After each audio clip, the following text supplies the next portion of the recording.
Our starstruck love story begins with Abby Richter, our main girl from this movie, quite on a rush for work. She encounters a bunch of problems as her colleague Joy Haim tells her while they're walking, and then she meets up with Larry Freeman, the local newsman. But fast forward to the live cooking show which Abby supervises, and all seems to be going well in Gusteau's rat cooker, when suddenly one of them says the word duck. Oh no.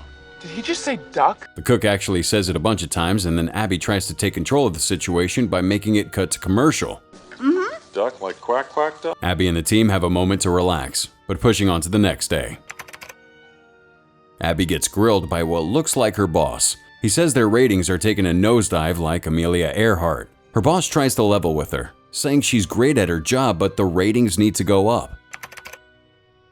And Abby is seen stress flossing in the bathroom. She's thinking of working late to think up new ideas to boost that show's rating. But Joy says she shouldn't because she has a date with quite the looker later at night. And Abby has been pestered enough by Joy to make her attend her date. She meets up with a guy who's very fond of The Great Gatsby. Then Abby tries to woo him with some tap water and bottled water facts. Great icebreaker for a date, Abby. Except he doesn't buy it, and gets a scotch instead. Abby then creepily pulls out the printed background check that Joy made for her, and it turns out into quite the awkward situation. Abby forgot it was a date and instead a Harvard entrance exam. At the end of the night, Abby sadly doesn't score, and takes the walk of shame home.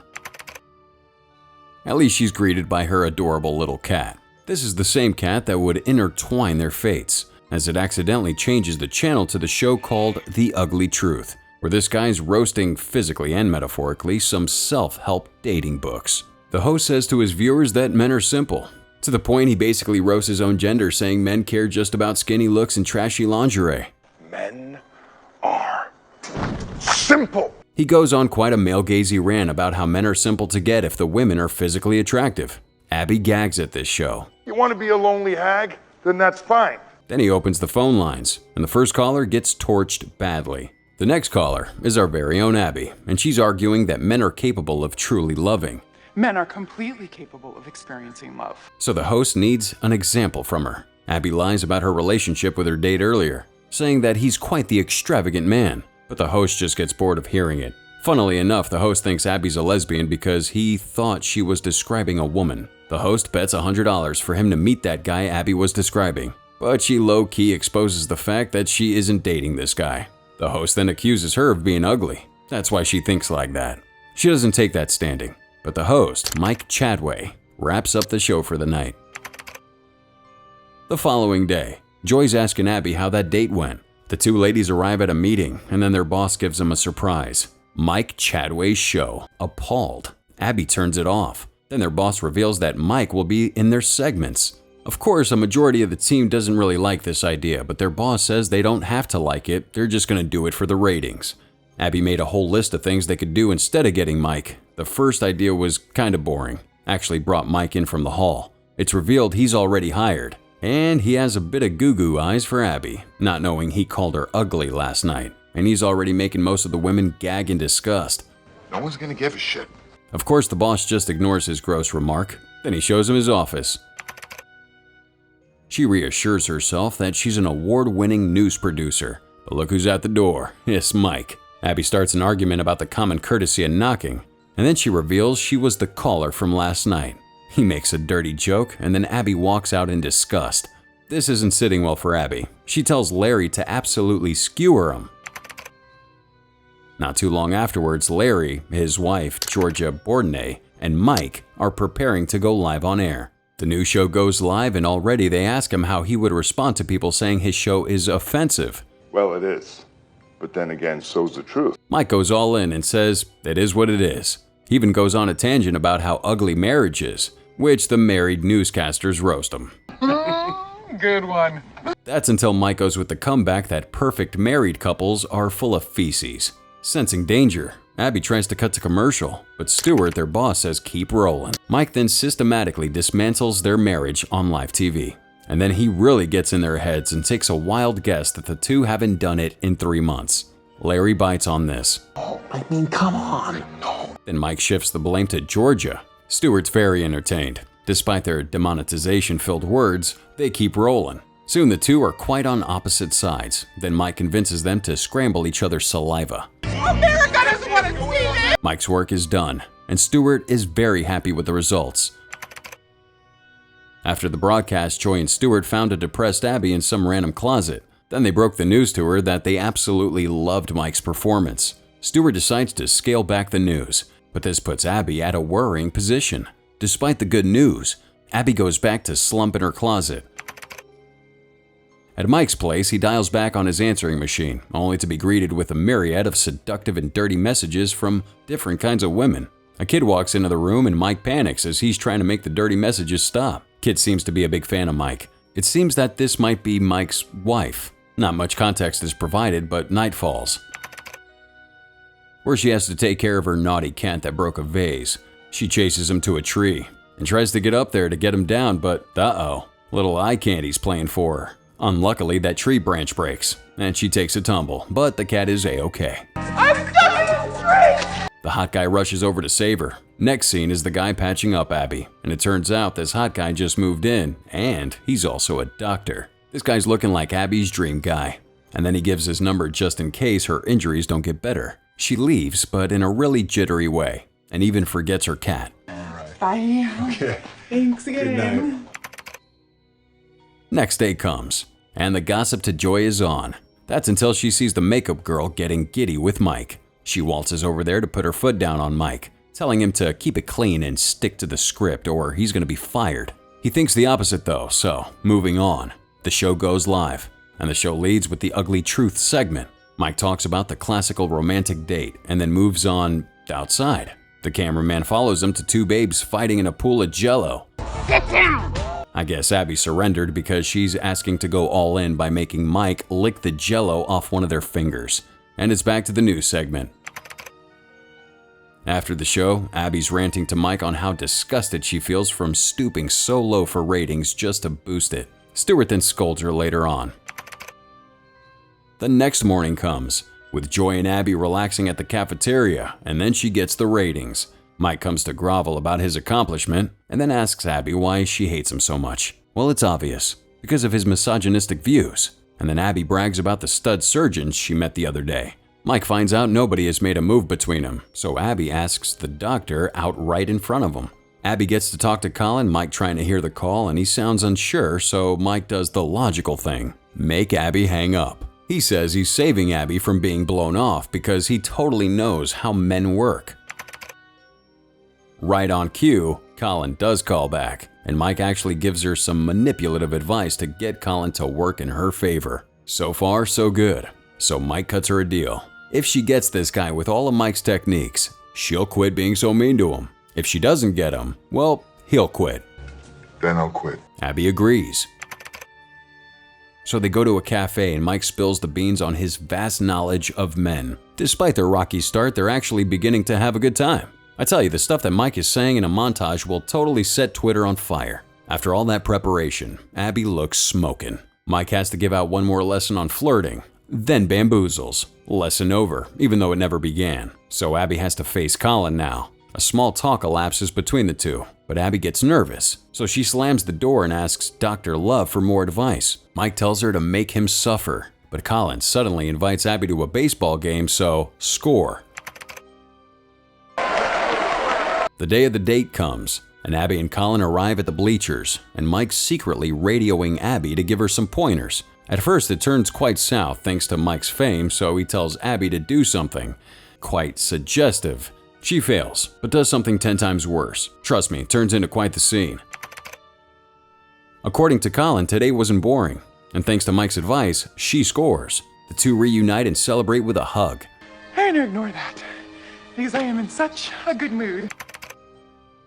Work comes sometime around, and Abby seems to be taking Mike's Bonobo Ugly Truth segment quite well. The same kid from before tries to watch Mike's show, and Abby's surprised to know that the kid knows Mike. The Ugly Truth ends, and it seems like Mike is very kind to his nephew. Abby then says Colin called again, so she's asking for some more advice from Mike if they should hit the home run, but Mike says to keep him on the hook. His other advice? Just like the Wolf of Wall Street, flick the bean. Do you flick it? When night comes, Abby gets a little package. Apparently it's from Mike and it's a toy for mature people. Let's go with that. Colin then texts that he's going to be late for their date, so Abby takes her new toy for a test drive. Just as she's about to fire it up, Mike and Stuart show up. Apparently she has dinner with corporate, but she prefers to go on the date. They're kind enough to give Abby a ride and to pick up Colin too. They arrive at the dinner party, and it looks like Mike invited the Jello twins. Then the rest of the media team are also there. They find a table, all sit down. Mike leads the night with him getting a raise as a joke, so everyone's quite ecstatic about it. Abby kicks him, but drops the remote to her toy as a result. Some fat kid picks it up and plays with it, so Abby gets shaken a little. She spills this info to Mike, but she really runs after her breath. She makes the excuse that her behavior is the result of food, but she gets held up by Stuart to talk about a media campaign. Mike then figures out the fat kid on the other table's messing with the remote, but doesn't intervene for a laugh. Abby tries to pass the conversation to Mike. You should tell him. Yes. But he passes it back to her, and then the kid really messes with that remote. So Abby starts pushing daisies with her kitty. Gotta love her enthusiasm, right? She makes the excuse to go to the John, and then Mike grabs the remote. Mike actually thanks her for the show. Abby and Colin leave. Let's skip to a beautiful day, where Abby and Colin go on a romantic wilderness getaway, and it looks like they're having a good time. Soon, Abby introduces Colin to Joy, and the two women just fawn over him. Abby and Colin's relationship is actually going really well. Soon, Mike comes and takes a notice of this, and then a night comes where Abby and Mike are having a casual dinner where they're planning some segments for their show. Abby's really beginning to warm up to Mike. They talk about how Abby hasn't moved to the big city and, well, she prefers it here thanks to the quality of life. Mike then takes a male gaze at some dame from across, and it becomes quite the vulgar disagreement between the two. Then Mike accuses her of sleeping with Colin, but apparently she's still saving that for their weekend getaway. They do a toast, and on to the next workday. Everyone's kind of weirded out how Mike actually says something profound in his segment. And he's back. And Then he's back to his usual self almost immediately. The workday's about to end, so Joy and Abby tackle a script before calling it a day. Then Mike gets the news from his agent Rick that he's going to be on a late-night talk show. Abby overhears this, thinking there might be a conflict in the schedule, but he leaves tonight. Later on, Stuart talks to Abby about Mike getting a job offer in disguise of that late-night show from earlier. Stuart wants Abby to stop him, despite her wanting a getaway weekend with Colin. The two meet at a hotel, then they both go into a limo. Abby wants to talk about the job offer, but they get a little sidetracked about Colin's hot dog. Then they rehearse what Mike's going to say on the show, but it devolves into an argument that Abby wouldn't have gotten Colin if it wasn't for Mike. And the two, plus Rick, reach the set of the talk show. Then Abby gives one last complimentary pep talk to Mike. Then he gets introduced to the show by the infamous host, Craig Ferguson. He leads Mike into love advice, but Mike says to chase after lust instead. His words of wisdom: blue balls can last for hours, but a broken heart can last for years. Craig then asks him who the girl that screwed him up was, and this kinda makes Mike flinch. That's until he says better to floozy than a doozy, and then Mike tries to go look for Abby in a big bar. He finds her, and he wants to celebrate for a fantastic show, but Abby breaks the silence about the whole job offer. Surprise, surprise, cause Mike's turned it down, cause he wants to look after Jonah, his little nephew. Mike wants to celebrate, but Abby wants to know about the woman that broke his heart. Mike says it was more like a lot of women. Because of the trauma, Mike believes that no good relationships exist. Mike then invites Abby to dance with him, and they groove it out on the dance floor like it was Despacito 2. Looks like the two are having a good time, but slowly and surely, it gets really close. That's when Abby hits the brakes on this train, and they arrive at an elevator. Mike arrives on his floor, and all of it just breaks loose. They cut it off immediately, but she says she wants to do it again. She gets a knock on the door, and it's the man who she cheated on not 5 minutes ago. Colin wanted to still continue their weekend getaway, but Abby's quite indifferent, even at the hints he throws out.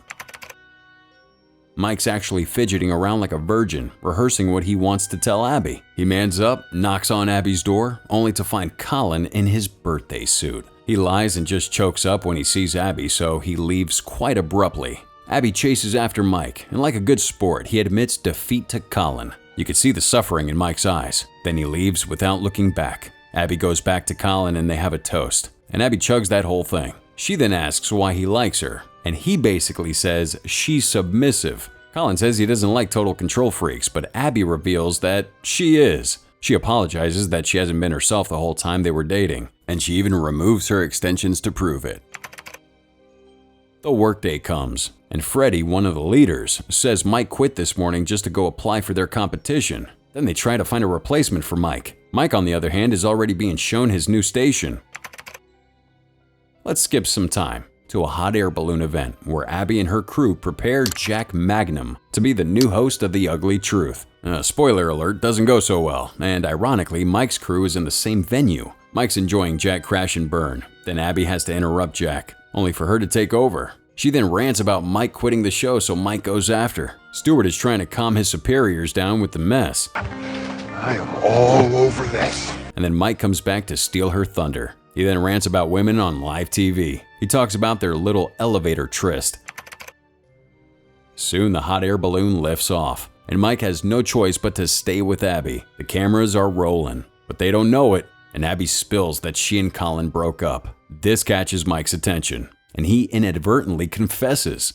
Especially when I'm in love with a psycho like you. Cue lip lock, cause that's it for The Ugly Truth. So what'd y'all think about this vulgar enlightenment of a movie? Let us know in those comments below with the hashtag Cinema Recap. This was The Ugly Truth by Columbia Pictures, starring Gerard Butler, Katherine Hagel, and Eric Winter. Until that next Ugly Truth segment, see you later.